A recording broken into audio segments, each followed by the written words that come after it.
It turns out that, speaking of Jim Crockett, he's in fact been mostly exaggerating the numbers of cable systems that the Bunkhouse Stampede pay-per-view was actually cleared for, and it's certainly not going to be anywhere near the 6 million that he's claiming. Plus, they need to hit a home run with their first pay-per-view, and they're barely even hyping up the show on TV. In fact, if this flops badly enough, it's probably going to discourage cable companies from even carrying the Crockett Cup pay-per-view. Ouch. It didn't scare him off. They still carried it, but people didn't realize this. The very first ever, and this is way back, I'm sure they way stopped back doing. Yeah, right. They're still doing similar stuff to this, but it's not the same as the closed circuit show. Yeah, it's pretty much a dying breed at this point. Right. And I think they said that WrestleMania 4 was dead. Yeah. That's what I heard. So. And closed circuit, I think, was just they only showed it in theaters in that area, right? I believe. Or okay, I don't know. I never really understood closed circuit, honestly. When I saw Ross, I know they showed it on my TV on pay-per-view.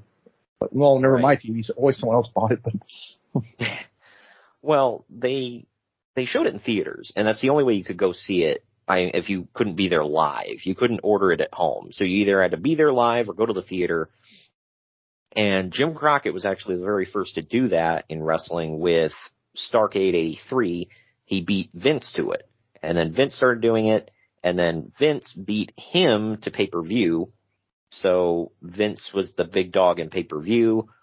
Plus, they were blowing out Crockett in every way, shape, and form with number-wise. So pay-per-view providers always gave him the upper hand.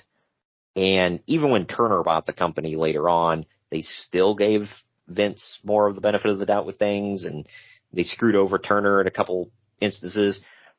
Go back to our, I want to say it's Wrestle War 89 show that we did a couple years ago. That sounds about right.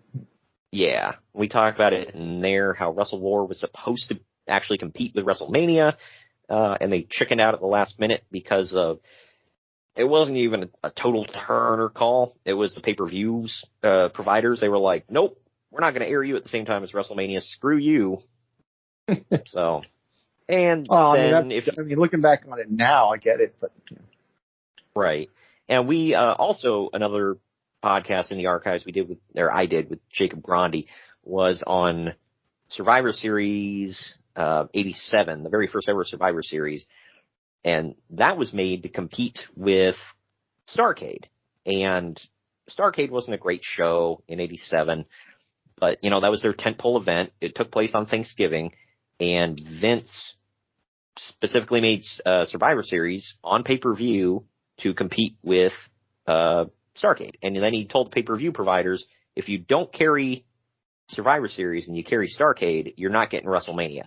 So a lot of them chickened out, and they didn't carry Starrcade. So that screwed over Crockett big time. I know we're getting kind of in the weeds here, I am, but, still, it's a lot of that kind of stuff going on at this time. This was counter-programmed by the Rumble. So and it was their first time on pay-per-view, and Vince was like, well, God dang it, you're not going to be on pay-per-view. That's my territory. So he made the Rumble on free TV, by the way.